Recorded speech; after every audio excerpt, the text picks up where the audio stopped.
আসসালামু আলাইকুম গাইস, সবাই কেমন আছেন? গত শীতে আমরা একটি রাজহাঁস পেয়েছিলাম, সেই ভিডিওটি আপনাদের সাথে শেয়ার করা হয় নাই।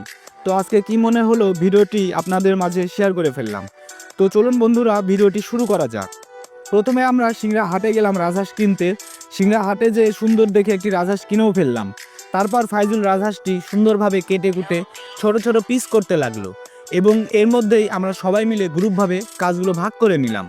সাব্বির ভাগনা আর শিমুল মামা দুজনে মিলে আঁকা খুঁড়তে লাগলো, আর আমরা এক গ্রুপ চলে গেলাম খড়ি ব্যবস্থা করার জন্য। আর আরেক গ্রুপ পাতিলগুলো ধুয়ে পানি আনতে গেল।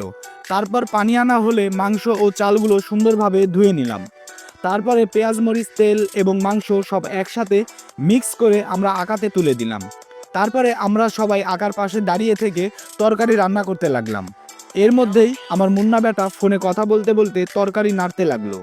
আর সাব্বির ভাগনা তো রান্নার কাজে এক্সপার্ট, সে সবসময় জাল দেওয়ার কাজই করে। আমরা যখনই কোনো কিছু করি তখনই সে জাল দেওয়ার কাজটি বেছে নেয়। এর মধ্যে তরকারিটা হয়ে গেল। রায়হান তরকারিটা সুন্দরভাবে আরেক পাতিলে রাখতে লাগলো, এবং ফাইজুল আর রায়হান মিলে তরকারি সেই স্বাদ হয়েছে এই বলে পাতিলটা মুছে খেতে লাগলো। আর এর মধ্যে বিরিয়ানিটাও হয়ে গেল।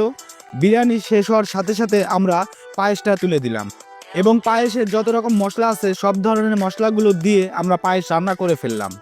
পায়েস রান্না শেষে আমরা সবাই মিলে খাবার প্লেটে খাবার বাড়তে লাগলাম। তারপরে সবাইকে প্লেট দিয়ে আমরা সবাই মিলে একসাথে খেতে লাগলাম।